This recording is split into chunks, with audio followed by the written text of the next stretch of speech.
The Feed Bandit Podcast, Episode 4, our weekend hunting review show. Howdy, and welcome back to the Feed Bandit Podcast, where our goal is to entertain while talking hunting and learning about the sport we love right alongside you. With this podcast, we also want to do what we can to support small and family-owned businesses and entrepreneurs in the hunting space wherever possible.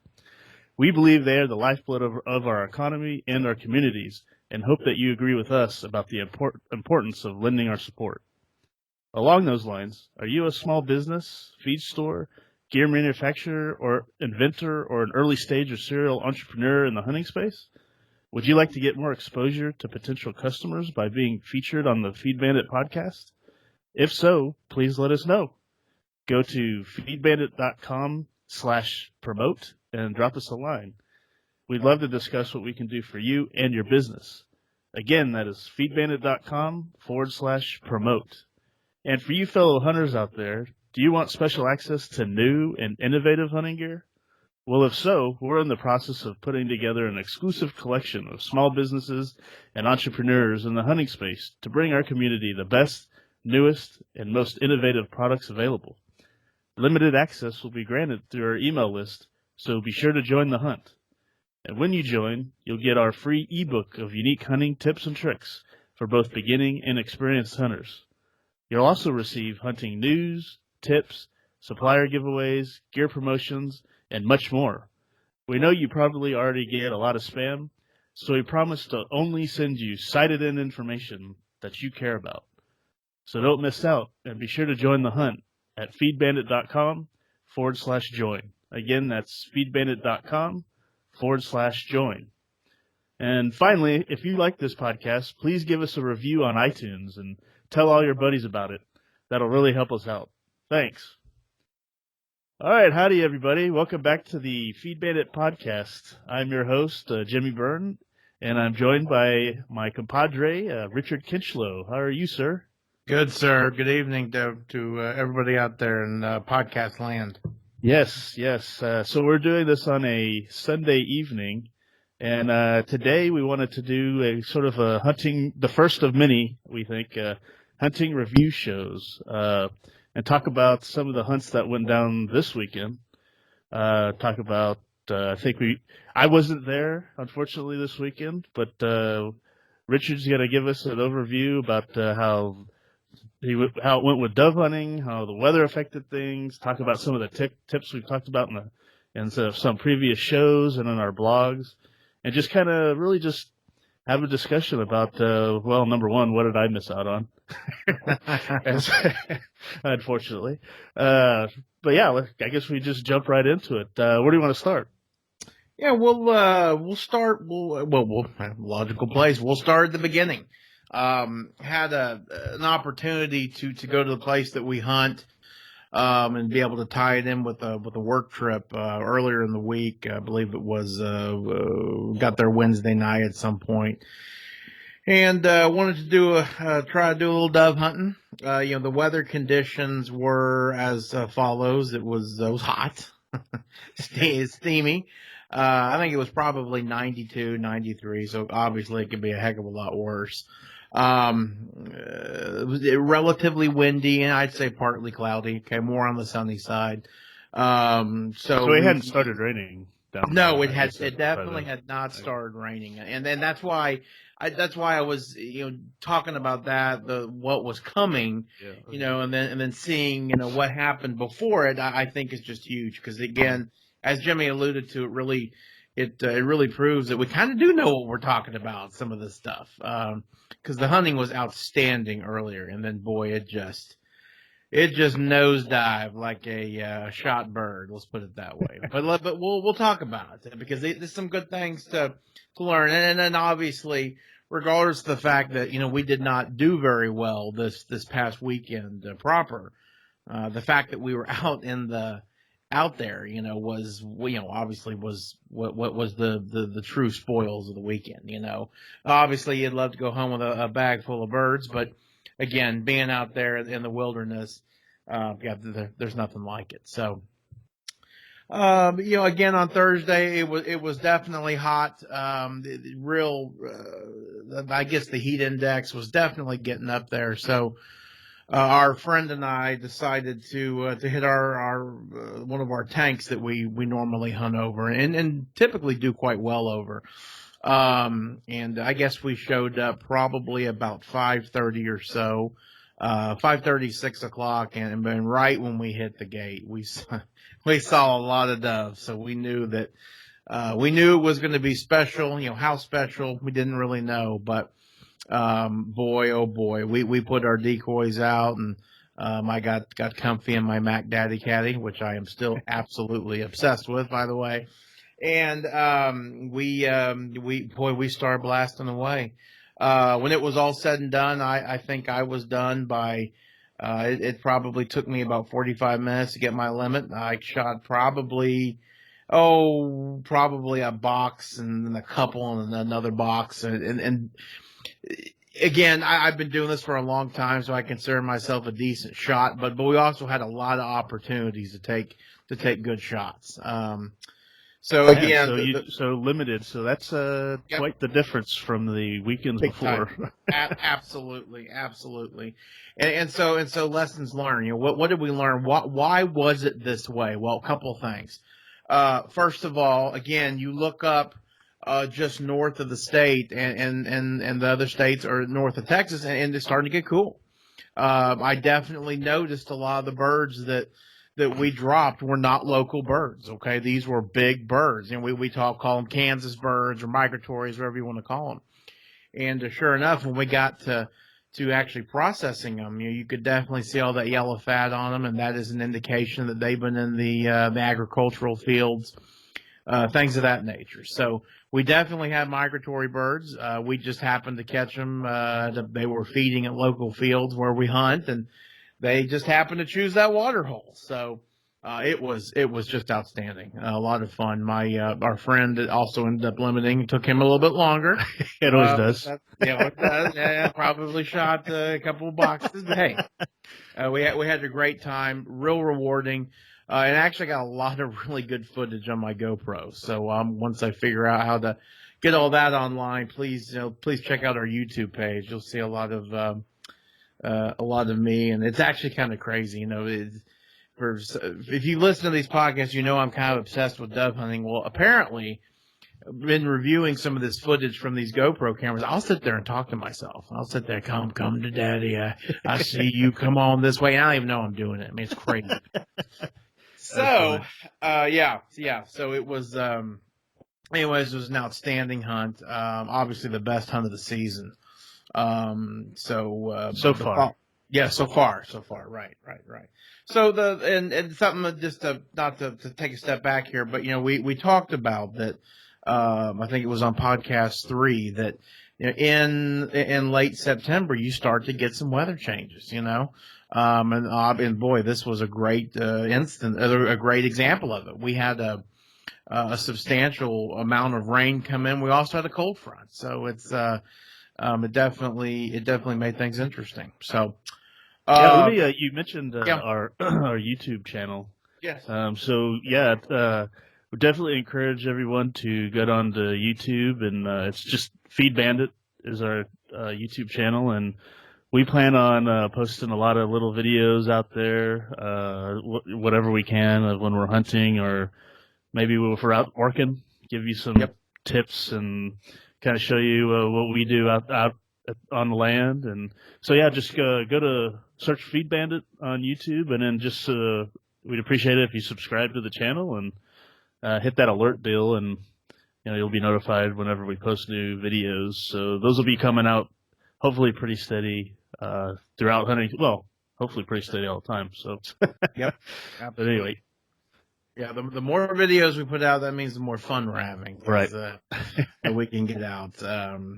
So fast forward to the following morning. I'm going to have to unfortunately make my way back to the misery of the city. But the great thing is that the duck hunting, teal hunting, still early teal season in Texas, happens really, really early. So I could actually get in a morning hunt before heading back to the office. And so that's what we did. And, why didn't you just stay down there? Why didn't I just stay down there? Well, Yeah. soccer practice Okay. and all that kind of fun stuff. Believe me. Life. Yeah, exactly. Other I life. wanted to.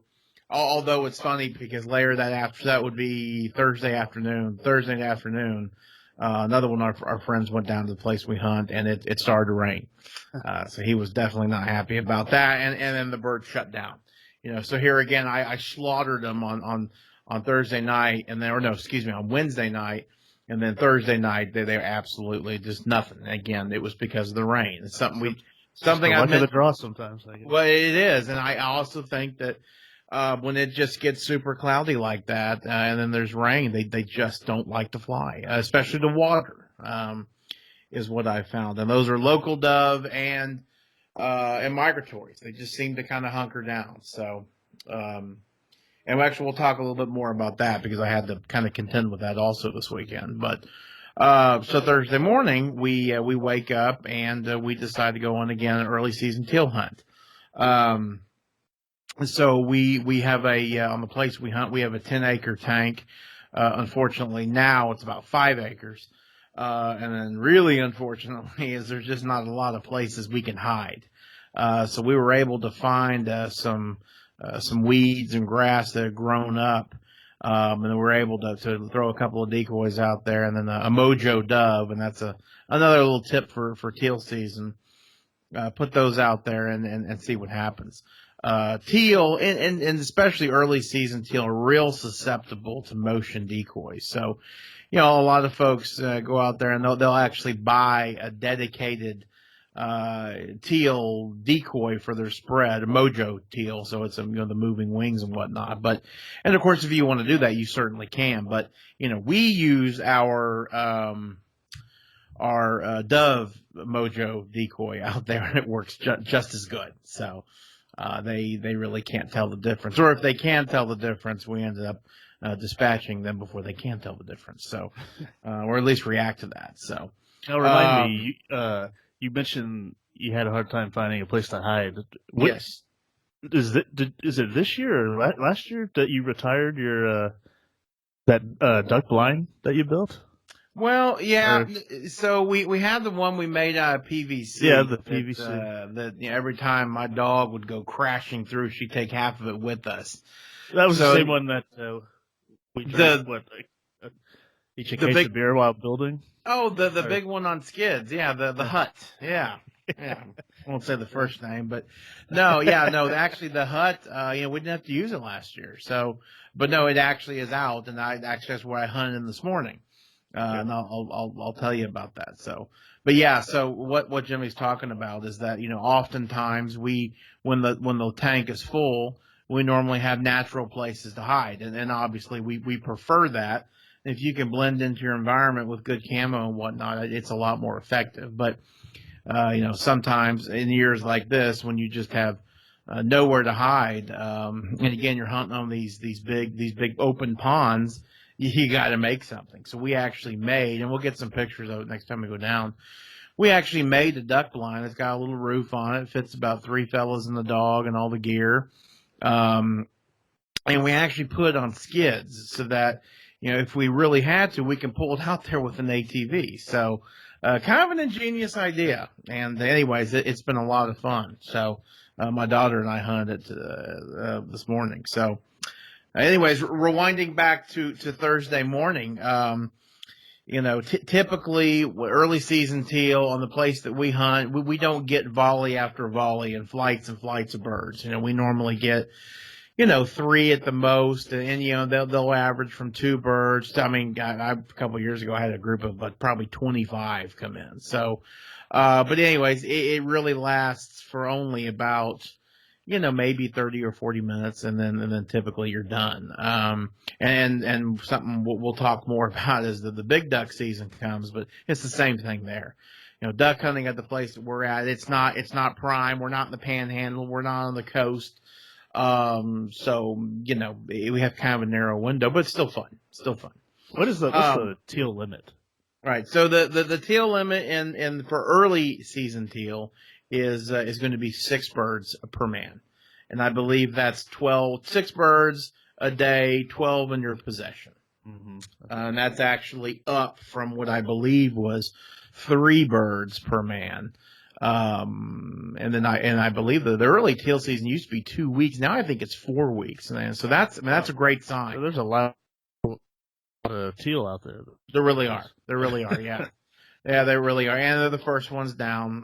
They get a little hint of a cold breeze, they're out of there. So works well for me because I absolutely love them. To eat, that is. So anyways, so here we are. We're in the blinds. We've got our dog. We've got our guns. We've got our decoys, and of course we're just sitting there talking. And the shooting light here in the state of Texas is 30 minutes before sunrise. And so, gosh, right at like 7 o'clock. So we were well within shooting range. We actually had 6 birds land our decoy and decoys. And we didn't even get a shot at them because the second we saw them, we moved, and boy, they moved even faster. So that is very much unfortunate because talk about a blown opportunity. So we decided to wise up, and I just turned my GoPro on my head, and we had a pretty good hunt from there. I think we ended up with 3 birds, which again, even if we got 1, it's still a lot of fun. But we had several groups come in, and did very well. So again, why did we do so well? I think that first and foremost, of course, this is changing daily, and especially this weekend. So this information is a little bit old, but we've had a substantial amount of rain in the state. I mean, some places got upwards of a foot, and that's what we call a tank filler. That's going to fill up these ponds, and it's going to add a lot more real estate for the ducks and the geese. But it's again kind of crazy. But as of Thursday morning, before we got a foot of rain, there wasn't a whole lot there. So. Of course, that varies all over the state. I know that, out in New Northwest Texas, Throckmorton area, Haskell County, Texas, they've actually gotten a substantial amount of rain. In fact, I talked to one fellow out there that got close to 11 inches, and that was last month, and has gotten like 10 inches this month. So yeah, that's crazy out there. Yeah, those tanks are going to fill up, and they're going to have lots of real estate. So, anyways, I highly encourage you, if you're a dove hunter in the state of Texas, and you've got water, and boy, the teal are just a lot of fun.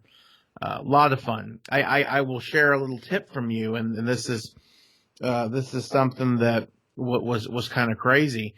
Again, early teal season, you could only shoot teal. Okay. And typically we don't have to contend with seeing other ducks.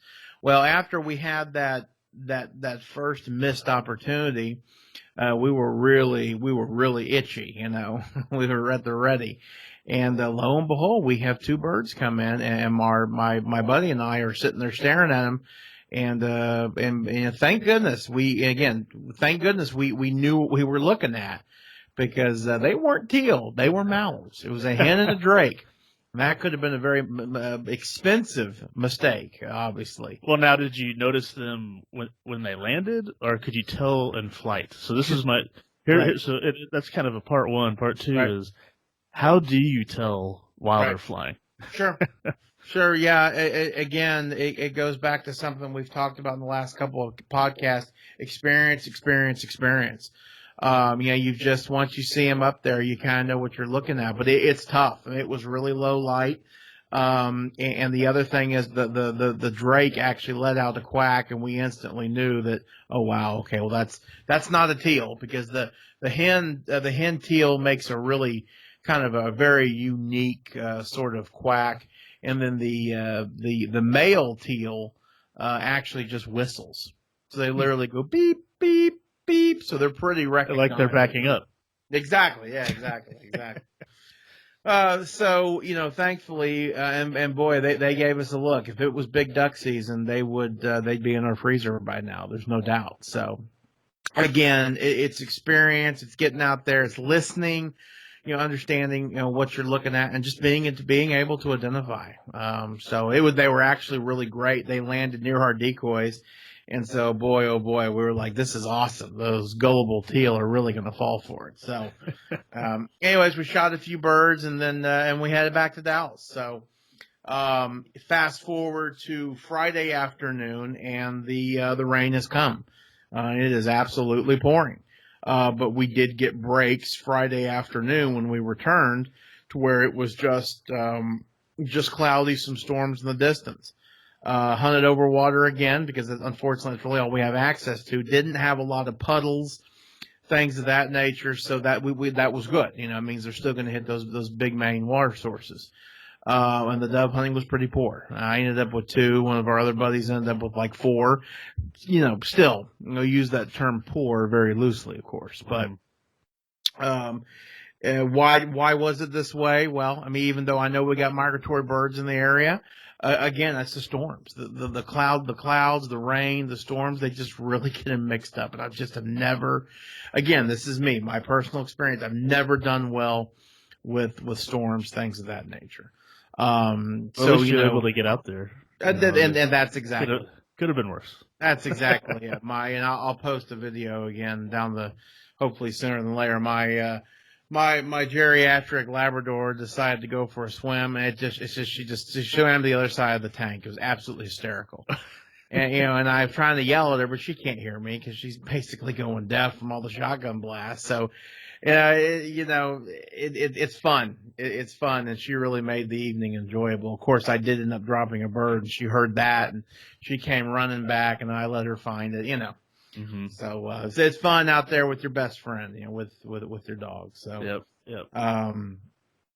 So going into Saturday, looking at the forecast, mind you, we went to bed at 11 p.m. and boy, the forecast for our area was, I mean, the chance of Noah's Ark was 100%. I mean, we're going to have dolphins in our deer blinds. It was ridiculous.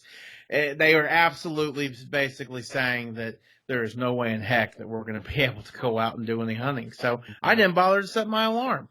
So once the kiddos woke us up of a balmy 7 a.m., I go outside and it's not raining, and I look at my forecast, and sure enough, that's a 10% chance of rain for the rest of the day. It's just amazing. Right. So something else. Texas weather right there. No doubt. Texas weather. I mean, I know the weather in the mountains is incredibly unpredictable. But boy, Texas definitely ranks right up there. And it was frustrating because I didn't set my alarm, and here I am, been doing it my whole life. And now I really need to double check, and I should have, because who knows? Maybe I've shot some teal. I don't know. Well, I mean, there's a lesson right there. Yep. Even if it says it's going to rain, yep. set your alarm and then just get up and look out the window. Agreed. And if it's pouring, get back in bed. Yep. I agree. I absolutely agree. So, and I've actually done that a couple of times before. But anyway, so later in that day, we actually went out and put out some spin feeders. Put the little mechanisms on there. Right now, we're starting to get the corn feeders up and running, which was fun. Had a lot of mud to deal with, which was that's bittersweet, of course. That being said, I actually got a really good video of me pouring a bag of corn into a feeder, so awesome. which is kind of fun. So with my GoPro, and of course I should have kept it on because I was coming down. I basically almost hit every rail on the way down, but that's what you get for wearing Crocs to fill feeders. So all right, yeah. Right. So anyways, fast forward to so again Saturday morning we woke up. It's sprinkling, but not a lot of rain. It was significantly cooler. Wind was out of the north, and I think the high that day didn't get above 70. Clouds like crazy. What a great deer hunting day if it was deer season. No doubt. We ended up going out. Why not? Going out and try to hunt, and saw a bunch of bird activity en route to where we were going. On other people's property, of course, hitting food sources, but unfortunately, the tanks again, it just wasn't any good. Again, cloudy, little sprinkles, and the birds just weren't hitting the water. So it is what it is. So with all that being said, I was really excited for this morning because with the cold front and the kind of the cold, cloudy, sprinkle weather. I mean, every other animal in the world's miserable except for the ducks. Mm-hmm. So my daughter and I woke up at 6 a.m. and we got the crazy dog, and we were all geared up, ready to go, and boy, we didn't see a single feather. I mean, it was demoralizing. And of course, it's something that we'll talk extensively about because it affects me and you and everybody else we hunted with is hunting with children. What made my day was just joking with my daughter in the blind, and she was laughing at my crazy dog, who she's a yellow lab, but when she was done, she looked like she was a black lab. She was covered in rancid, not rancid, but very nutritious soil, mud. Oh God, she was nasty. But and my daughter, who's 7, said to me, she goes, Daddy, I know we didn't kill any birds, but I still had a really great time. And I mean, she's 7 years old and she gets it, and that's huge, So again, that's something we'll talk about extensively. I've got an MD after my name when it comes to children hunting. So, but that's kind of the review for this week. Again, it's, the weather this time of year is really crazy. We are not used to having this much rain in September. Again, it's incredibly bittersweet. The place that we hunt has literally experienced a second spring greenup, which I just have not seen a lot in my day and age, and that because we've just had so much rain.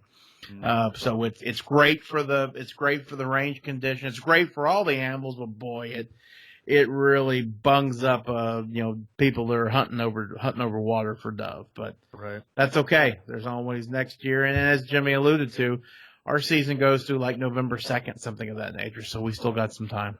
Yeah. Well, and it'll be interesting also to see how that affects even the deer hunting. Totally. I agree. Yeah. And, one of the things we talked about on that third podcast, I believe, I think is what's going on in September.